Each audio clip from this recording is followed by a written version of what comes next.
کہ جو باقاعدہ ان کو پتہ تھا کہ نظر لگتی تو وہ نظر مارتے تھے. اچھا. جی اچھا اب دوسری بات یہ ہے کہ حسد کی جہاں تک بات ہے اور اس سے بچاؤ کا بھی سوری طریقہ بتائیے گا کہ جی نظر جی سے. جی ہاں، بالکل. جی. قرآن کریم میں کہ نحن قسمنا بینہم معیشتہم، کہ یہ جو معیشت کا نظام ہے نا، ہاں. کسی کو کم دینا، زیادہ دینا، کسی کو بڑا منصب دینا، کسی کو کچھ نہ دینا، اللہ رب العالمین فرماتا ہے کہ یہ ہم نے تقسیم فرمائی ہے. ہاں. اور حسد کیا ہوتا ہے کہ کسی کی نعمتوں کو، کسی کے مال و منصب کو دیکھ کر یہ کرنا کہ مولا اس سے چھین لے اور مجھے دے دے. تو گویا کہ حسد کرنے والا سب سے پہلا گناہ عظیم یہ کرتا ہے کہ وہ اللہ تعالیٰ کی تقسیم پر راضی نہیں ہوتا. اللہ تعالیٰ کی سوری میں کاٹ کے معافی، میں ایک جگہ پر بیٹھا تھا جہاں پر کوئی ملٹی نیشنل اور وہ ایک چیف بیٹھے ہوئے تھے. تو ان سے پوچھا گیا کہ آپ سب سے زیادہ اپنے ملازم کی کس بات میں نالا ہوتے ہیں؟ تو انہوں نے کہا کہ بھائی اگر میں کسی کو کوئی کام تفویض کروں، یعنی کہنے لگے اگر کوئی بندہ یہ اعتراض کرے کہ اس کو یہ کام کیوں دیا ہے تو مجھے سب سے زیادہ ناگوار بات یہ گزرتی ہے. میں پوچھا کیوں؟ انہوں نے کہا اس لیے کہ اصل میں وہ اعتراض اس پہ نہیں کر رہا، وہ اعتراض مجھ پہ کر رہا ہے یار، کہ میں نے بتایا نا کہ کیا کرنا ہے. تو حسد کے معاملے میں یعنی اعتراض میں اس پہ نہیں کر رہا، اللہ کی تقسیم پہ اعتراض کر رہا ہوں. جی جی بالکل ایسا ہی ہے. اللہ رب العالمین فرماتا ہے کہ وَلَا تَتَمَنَّوْا مَا فَضَّلَ اللَّهُ بِهِ بَعْضَكُمْ عَلَى بَعْضٍ، تم میں سے بعضوں کو بعضوں پر جو فضیلت دی ہے نا، تم اس کی تمنا نہ رکھنا. اللہ تعالیٰ اپنی حکمت کے تحت چاہے گا تو تمہیں بھی عطا فرمائے گا. تو حسد تو کسی طور پر جائز نہیں. اور حضور علیہ السلام فرماتے ہیں کہ حسد یأکل الحسنات کما یأکل النار الحطب، حسد نیکیوں کو اس طرح کھا جاتا ہے جیسا کہ آگ لکڑیوں کو فنا کر دیتی ہے. اور حسد والا پوری زندگی اپنے حسد کی آگ میں جلتا رہتا ہے. فرمایا نا کہ یحسدون الناس علی ما آتاہم اللہ من فضلہ، کہ تم اللہ کے فضل پر اس پر حسد کر رہے ہو. اچھا حسد ہر کہیں ہے، خاندانوں میں بھی حسد ہے. آپ کو اللہ رب العالمین نے بڑا مقام دے دیا تو بعض اوقات کزنز وغیرہ ہوتے ہیں وہ ہڑپ نہیں کر پاتے، ہضم نہیں کر پاتے. یہ کل کا چھوکرا ہمارے ساتھ بیٹھتا تھا کہاں پہنچا ہوا ہے. اچھا اسی طریقے سے ادارے میں آپ اچھا کام کر رہے ہیں تو وہاں لوگوں کو ہضم نہیں ہوگا. ہاں رشک کریں، رشک یہ ہے جو کہ جائز ہے. مولا تو نے اس کو عطا فرمایا تو مجھے بھی عطا فرما، اس کو بھی عطا فرما، مجھے بھی عطا فرما. جو چیز جائز ہے وہ کیجئے. اور اللہ تعالیٰ دیکھیں ہمارے کیا ہے کہ جو کام ہمارے کرنے کے وہ ہم نے چھوڑے ہوئے، جو کام اللہ تعالیٰ کے ہیں ہم انہیں پکڑنے کی کوشش کرتے ہیں اور نتیجہ خائب اور خاسر رہتے ہیں. اور میں نظر کے حوالے سے قبلہ مفتی صاحب نے فرما دیا ہے سورہ قلم کی آخری 2 آیات، سورہ قلم کی 29ویں پارے میں، سورہ ملک کے بعد ہے. وَإِن يَكَادُ الَّذِينَ كَفَرُوا لَيُزْلِقُونَكَ بِأَبْصَارِهِمْ لَمَّا سَمِعُوا الذِّكْرَ وَيَقُولُونَ إِنَّهُ لَمَجْنُونٌ وَمَا هُوَ إِلَّا ذِكْرٌ لِلْعَالَمِينَ. یہ 3 مرتبہ پڑھیں، اول آخر 3 بار درود شریف کے ساتھ اپنے اوپر دم کریں. جس چیز پر نظر کا وہم ہے یا آپ کو ہے کہ بھائی ہوئی یہ گھر ہے سواری کوئی بھی، اس پر دم کریں. انشاءاللہ اللہ تعالیٰ کے کرم سے نظر دور ہو جائے گی. اور جن کی نظریں لگتی ہیں تو ان کو چاہیے کہ کسی کو بھی دیکھیں اچھا لگے تو ماشاءاللہ کہہ دیں. ہاں ٹھیک ہے، صحیح. میرا اس عنوان سے بتایا ہے کہ کیونکہ لوگ بڑے خائف ہوتے ہیں کہ بھائی نظر بد لگ جائے گی تو کیا ہوگا اور یہ ہوگا وہ، تو یہ اس کا کانسیپٹ اور اس سے پھر بچاؤ. بسم اللہ الرحمن الرحیم. العین حق، نہج البلاغہ کے اندر خود مولا علی کا بھی یہ جملہ ہے کہ نظر کا لگنا حق ہے، یعنی یہ لگ سکتی ہے. اچھا اب اس کے اندر دیکھیں اگر سائنٹیفکلی تو جو ڈاکٹر حضرات ہیں وہ اس کی زیادہ بہتر توجہ کر پائیں گے، مگر پات کا بننا اور اس کے ذریعے سے انفیکشن کا ٹرانسفر ہونا یہ بعض بیماریوں کے اندر بھی ہم سنتے ہیں کہ اس طریقے سے ہو جاتا ہے. تو اس کے بعد ایک انسان کا اس طریقے سے کسی حوالے سے مؤثر ہو جانا یہ اس نظام کا حصہ ہے کہ جو پروردگار عالم نے قائم کیا ہے. مگر اس میں ظاہر ہے کہ ایک انسان ہے وہ آگے بڑھ کر چھری مار دے تو زخم لگ جائے گا، اگر وہ کسی کو زہر دے دے تو ظاہر ہے کہ اس کی جان جا سکتی ہے. اسی طریقے سے یہ آنکھ کا جو معاملہ ہے وہ اس طریقے سے ہو سکتا ہے. اب اس کے بعد جو اگلا مرحلہ آتا ہے نا وہ یہ ہے کہ اس کا کس طریقے سے بچاؤ کیا جائے. ایک تو جیسا کہ مفتی صاحب نے ارشاد فرمایا سورہ نون والقلم کی وہ مذکورہ آیت وہ بہت مؤثر ہے، اور اسی لیے بہت سارے افراد اس کو ایک تختی کی صورت میں، ایک تغرے کی صورت میں باقاعدہ اپنے گھر میں بھی آویزہ کرتے ہیں. اس میں بھی اچھی بات ہے، اس طرح اچھی بات ہے، اچھا بڑا اچھا مشورہ ہے. ٹھیک. پھر اس کے بعد مزید یہ ہے کہ معوذتین کی جو تلاوت ہے، اس لیے کہ اس میں اگر آپ دیکھیں تو من شر حاسد اذا حسد کا تو خاص حوالہ ہے کہ پروردگار میں تیری پناہ میں آتا ہوں اس حاسد کے شر کے مقابلے میں کہ جب وہ حسد کرتا ہے. ظاہر ہے کہ ایک ہے دل کے اندر خیال کا آ جانا، اور ایک یہ ہے کہ انسان اس خیال سے اتنا متاثر ہو کہ محسود کو یعنی جس سے وہ حسد کر رہا ہے اس کو نقصان پہنچانے کے درپے ہو جائے. یہ ایک سٹیپ اور آگے وہ بڑھ رہا ہے. میں آپ کی خدمت میں عرض کروں وسیم بھائی کہ دل میں خیال کا آ جانا کبھی کبھی فطری بھی ہوتا ہے، خب سے باطن کی بھی دلیل ہوتا ہے، یہ سب ٹھیک ہے. ٹھیک ہے. مگر انسان جب مریض ہو نا تو وہ اپنے آپ کو بیمار سمجھے. اگر ایک صاحب مرض اپنے آپ کو بیمار ہی نہیں سمجھے گا تو وہ ڈاکٹر کے پاس نہیں جائے گا، وہ اپنے اسی مرض کے اوپر راضی ہو جائے گا. تو ایک اگر شخص ہے وہ حسد کے مرض میں مبتلا ہے تو پہلے وہ اپنے آپ کو مریض سمجھے، دوسرے مرحلے میں اس کے علاج کے لیے درپے ہو. اور اس کا ایک علاج جو میں نے افطار میں بھی گزارش کی تھی کہ ہاتھ اٹھا کر جس سے وہ حسد محسوس کر رہا ہے نا اس کے لیے دعا مانگے. اگر اس کے مال سے اسے حسد محسوس ہو رہا ہے کہ وہ کروڑ پتی کیوں ہے، دعا مانگے اے پروردگار اس کو ارب پتی بنا. اگر اس کے گھر سے حسد ہے کہ مالک اس کے پاس بنگلہ کیوں ہے، دعا مانگے اے پروردگار اس کو درجن بنگلے عطا کر. اگر اس کی سواری سے حسد کر رہا ہے، دعا مانگے اے پروردگار اس کو گاڑیوں کا کارخانہ عطا کر دے. یہ دعا کرنے کا کیا فائدہ ہوگا، اس کو ملے یا نہ ملے، انشاءاللہ اس کو بھی ملے نہ ملے، اس کے دل سے حسد نکلنا شروع ہو جائے گا اور زائل ہو جائے گا.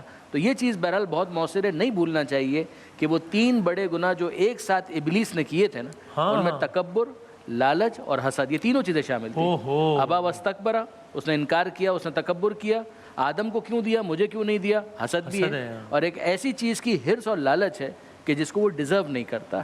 ایک انسان کے دل میں امنگ کا ہونا، دعا مانگنا اے پروردگار مل جائے، رشک کرنا کسی اور سے، اس میں کوئی پرابلم نہیں. لیکن جہاں یہ چیز دوسرے کے ساتھ تقابل اور اس حوالے سے آ جاتی ہے وہاں پر پرابلم شروع ہوتی ہے. مجھے نہیں معلوم وقت آپ کا کتنا ہے. گریڈنگ سسٹمز جو ہے نا ہمارے یہاں، کہ بہرحال جو ایجوکیشنل سسٹمز ہیں اس کے اندر اس کو ایڈریس کرنے کی ضرورت ہے. کہ کئی مرتبہ ہم بچوں کو غیر دانستہ طور پر حسد کا شکار بناتے ہیں کہ دیکھو تم فرسٹ آؤ گے اس کا مطلب یہ ہے کہ تم نے سب کچھ کیا ہے، اور اگر تم فرسٹ نہیں آئے تو اس کا مطلب یہ ہے کہ تم بالکل بیکار، بہت نکمے ہو تم. اگر وہ A1 گریڈ نہیں لیا تو اس کا مطلب یہ ہے کہ تم کچھ نہیں ہو نا. بعض جگہوں پر گریڈنگ سسٹم اجتماعی طور پر ہوتا ہے ویسٹ کے اندر، اور وہ بہت مؤثر بھی ہے کہ اس کے اندر یہ ہوتا ہے کہ پوری کلاس پاس ہوگی، پوری کلاس فیل ہوگی. تو اس میں کیا ہوتا ہے کہ ایک دوسرے کو کمپلیمنٹ کیا جاتا ہے کہ صرف میں تنہا آگے نکلنے کی کوشش نہ کروں بلکہ سب کو لے کر آگے بڑھنے کی کوشش کروں. تو اس میں ایک دوسرے کا ہاتھ پکڑنے کا جذبہ دل میں زیادہ آتا ہے. صحیح. اگر اجازت دیں تو کل کا موضوع تربیت اولاد کے عنوان سے رکھیں، اگر اجازت دیں، کہ کیونکہ اس میں بہت سارے اس میں پہلو ہے نا، کہ وہ اکثر ماں باپ کے اقدامات کی وجہ سے وہ بچہ بیچارہ ڈپریشن کا مریض ہو جاتا ہے. کیونکہ بھائی اگر مینٹل صلاحیت کسی کی بہت اچھی ہے، کسی کی نہیں ہے، تو اٹ از اوکے اگر وہ پہلے نمبر پہ نہیں آ رہا، 8ویں پہ بھی آ رہا ہے. ماں باپ اس کو بتا کے کہ دیکھیں وہ کلثوم کا بچہ تو 3rd آیا تو تم کیوں نہیں آ رہے بھائی. وہ بیچارہ وہ کلثوم کے بچے سے حسد بھی کر رہا ہے اور وہ ڈپریشن کا مریض بن رہا ہے. آخری ورڈ یہ جو روئے زمین پر جو پہلے قتل کا ہم واقعہ سنتے ہیں حابیل و قابیل، اس کو بھی ہم حسد کے عنصر سے جوڑ سکتے ہیں کہ اس کو یہی پرابلم تھی قابیل کو؟ جی ہاں بالکل. جو قابیل نے قتل کیا تھا اپنے بھائی حابیل کا، تو وہ بھی حسد کی بنیاد پہ کیا تھا کہ جس سے حابیل کی شادی ہوئی تھی وہ چاہتا تھا کہ میری شادی اس سے ہو. تو حضرت آدم علیہ السلام نے شادی کروائی تھی یہ شادی، اور ایک اس وقت کا فیصلہ تھا، نظام تھا. اور نبی کریم صلی اللہ علیہ وسلم کے زمانے میں بھی یہ بات جو رضا بھائی کہہ رہے تھے کہ یہودیوں نے حضور نبی کریم علیہ السلام کی ساری نشانیاں پہچانی کہ حضور نبی یہ وہی نبی ہے جن کی پیشن گوئی کی گئی تھی. پریڈکشن بالکل ان کی کتابوں کے مطابق تھی، مگر فقط یہ تھا کہ یہ نبی ہماری قوم سے کیوں نہیں آئے، یہ عرب میں سے کیوں آئے، یہ بنی اسماعیل میں سے کیوں آئے، بنو اسحاق میں سے کیوں نہیں آئے. تو وہ جو حسد کا پہلو تھا اس نے ان کو جو ہے وہ کفر پر، بغاوت پر اور اللہ تعالیٰ کی نافرمانی پہ لے گئے. یہی حسد ہی تھا.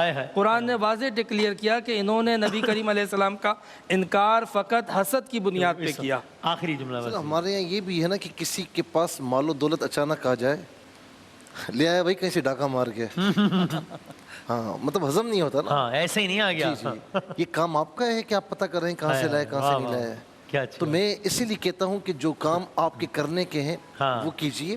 اور جس طرح قبلہ مفتی صاحب نے یہودیوں کا حوالہ دیا، قرآن کہتا ہے، کیونکہ انہوں نے جب ان کے پاس ان کے ماننے والے آتے نا کہ جی تورات میں تو لکھا ہے، تو یہ چھپاتے تھے اور کہتے تھے ہم نہیں جانتے ان کو. قرآن فرماتا ہے کہ الذین آتیناہم الکتاب یعرفونہ کما یعرفون ابناءہم. یہ جھوٹ بولتے ہیں. یہ جس طرح اپنی اولاد کو جانتے ہیں اسی طرح میرے نبی کو جانتے ہیں. لیکن حسد کی وجہ سے، حسدم من عند انفسہم من بعد ما تبین لہم الحق، حق ظاہر ہونے کے بعد بھی حسد کی وجہ سے ایمان سے محروم رہے. آخری جملہ بس. میں اپنے بھائی مولانا کمیل مہدوی صاحب کو خراج تحسین پیش کرنا چاہوں گا.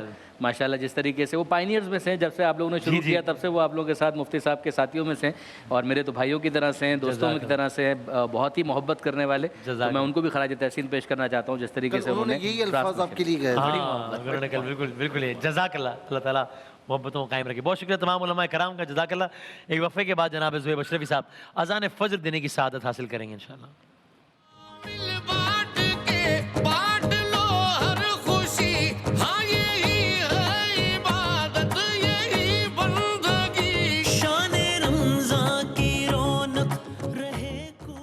کراچی اور اس کے مضافات میں سحری کا وقت ختم ہوا چاہتا ہے.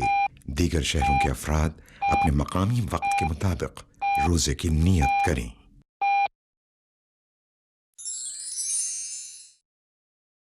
روزہ رکھنے کی دعا. وبصوم غد نويت من شهر رمضان. میں ماہ رمضان کے کل کے روزے کی نیت کرتا ہوں. اللہ اکبر اللہ اکبر اللہ اکبر اللہ اکبر. اشہد ان لا الہ الا اللہ.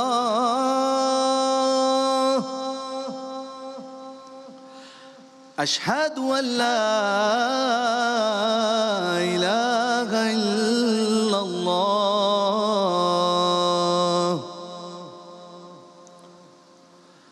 اشہد ان محمد رسول اللہ.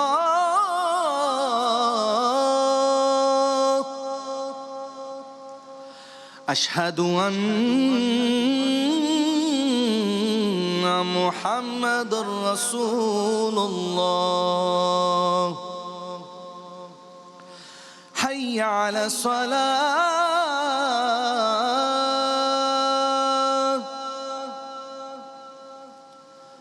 حی علی الصلاة.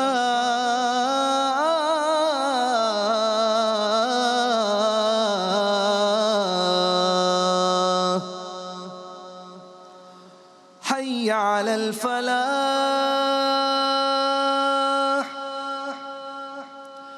حی علی الفلاح.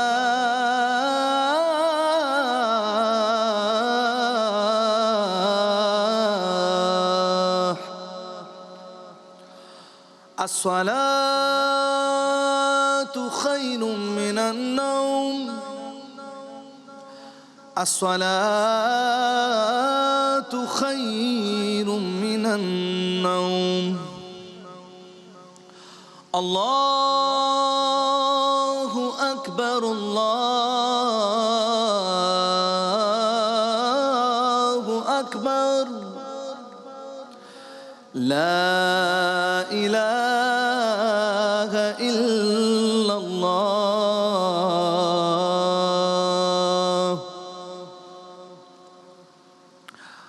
اللهم رب هذه الدعوة التامة والصلاة القائمة آت سيدنا محمدا الوسيلة والفضيلة والدرجة الرفيعة وابعثه مقاما محمودا الذي وعدته وارزقنا شفاعته يوم القيامة إنك لا تخلف الميعاد برحمتك يا أرحم الراحمين. جزاک اللہ. بہت نوازش جناب زہیب اشرفی صاحب نے. 15 رمضان المبارک یعنی کہ ہم نصف رمضان ہم نے گزار لیا آج. اس کے اذان فجر دینے کی سعادت حاصل کر رہے تھے دنیا کے کچھ حصوں میں. 16 رمضان المبارک. آپ سب سے گزارش ہمیں دعاؤں میں یاد رکھیے گا. اور آئیے آیہ کریمہ سے اختتام کرتے ہیں. بسم اللہ الرحمن الرحیم. وَظَنُّونِي إِذْ ذَهَبَ مُغَاضِبًا فَظَنَّ أَن لَّن نَّقْدِرَ عَلَيْهِ فَنَادَىٰ فِي الظُّلُمَاتِ اللَّهَ إِلَٰهَ إِلَّا أَنتَ سُبْحَانَكَ إِنِّي كُنتُ مِنَ الظَّالِمِينَ فَاسْتَجَبْنَا لَهُ وَنَجَّيْنَاهُ مِنَ الْغَمِّ وَكَذَٰلِكَ نُنجِّ الْمُؤْمِنِينَ. بشرط صحت و سلامتی و زندگی. کچھ گھنٹوں بعد ملتے ہیں یعنی کہ 1:45 پر انشاءاللہ. تب تک کے لیے اللہ حافظ.